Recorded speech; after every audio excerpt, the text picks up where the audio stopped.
bernuansa Cina ini ya. Beliau bukan dari Cina, itu hadiah dari negeri Cina.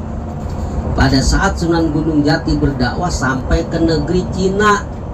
Begitu sampai di negeri Cina, masyarakat Cina itu banyak yang masuk Islam. Akhirnya pihak kerajaan itu khawatir, takut seluruh dataran Cina itu pada beragama Islam. Akhirnya Sunan Gunung Jati itu dilarang. Ya, bahasa kasarnya dideportasi apa ya?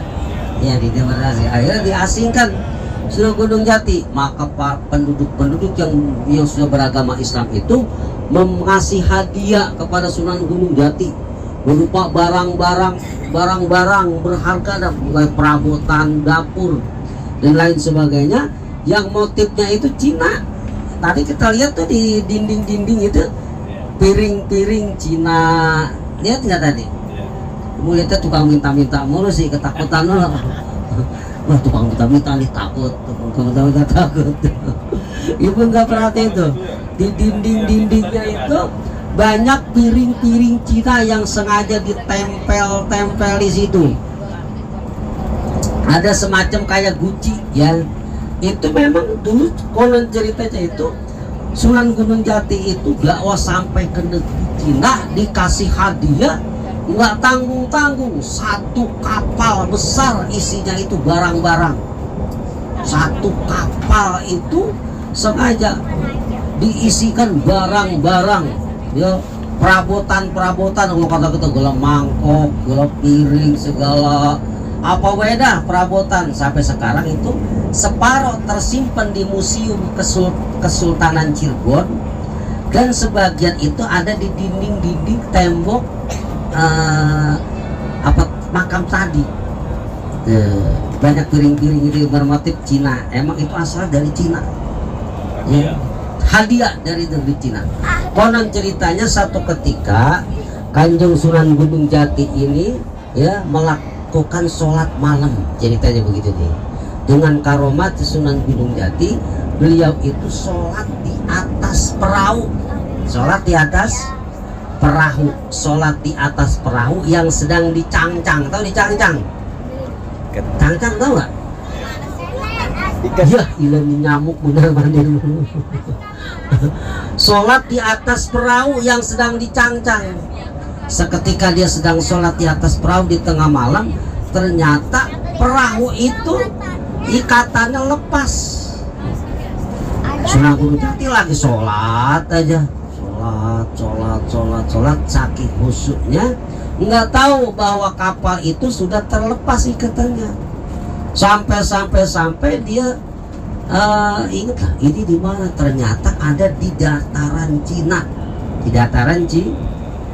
Akhirnya itu perahu itu dicangcang lagi, di mana pesisir pantai yang ada di negeri Cina.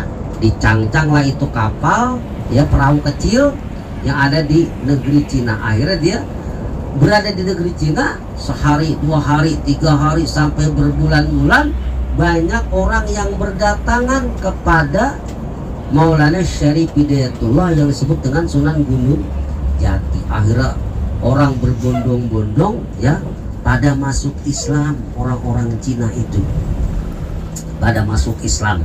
Jadi asal mulanya Sunan Gunung Jati itu sampai dakwah ke negeri Cina dengan karomahnya ya, perahu yang dia tumpangi untuk sembahyang di tengah malam, yang sedang diikat, yang sedang dicangcang, terlepas dia nggak tahu. Sampai keberadaannya ada di negeri Cina.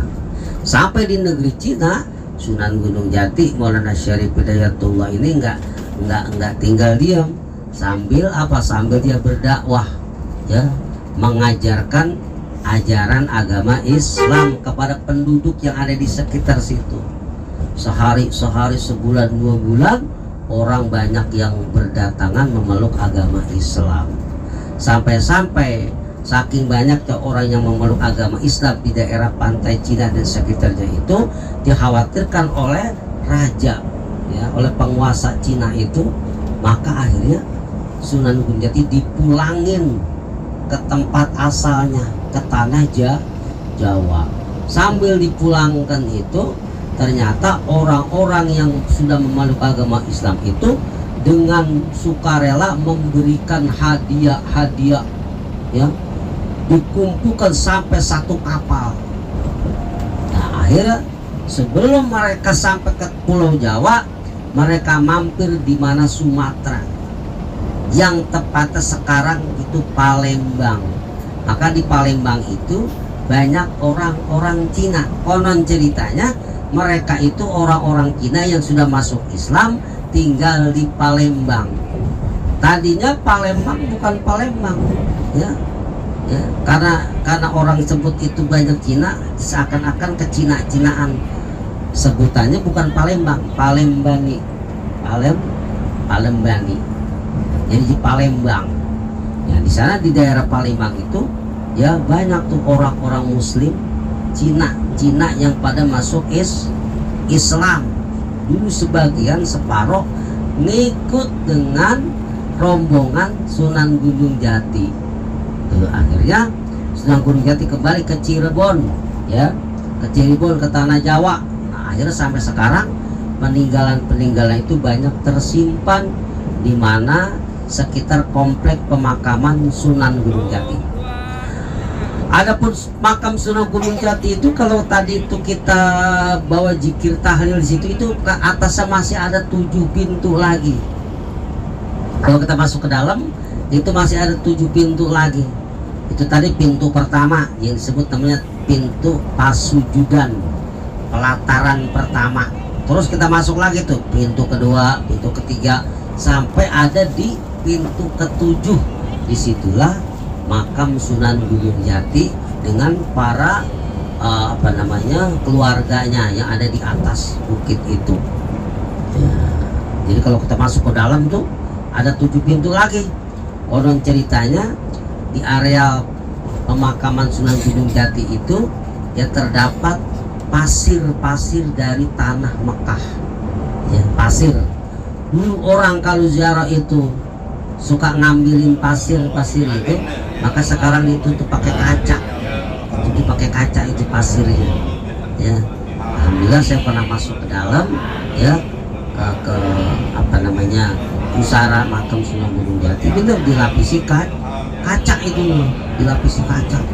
Ya, dilapisi dengan kaca dan kayu-kayu jati. Sunan Gunung Jati bukan hanya beliau itu seorang pegiat agama, akan tapi beliau juga adalah seorang raja Sultan Cirebon pertama. Sultan Cirebon pertama, beliau seorang raja, seorang penyebar agama Islam, ya, bahkan beliau adalah salah seorang anggota Wali 9 yang merupakan penyiar Islam di tanah Jawa khususnya dan di seluruh bumi Nusantara, mulai dari Sabang sampai ke Merauke. Kemudian Sunan Gunung Jati juga itu melebarkan sayapnya itu dalam penyebar agama Islam, ya, dibantu dengan putranya yang namanya Sultan Maulana Hasanuddin yang makomnya ada di daerah Banten. Kalau kita ziarah ke Banten tuh ada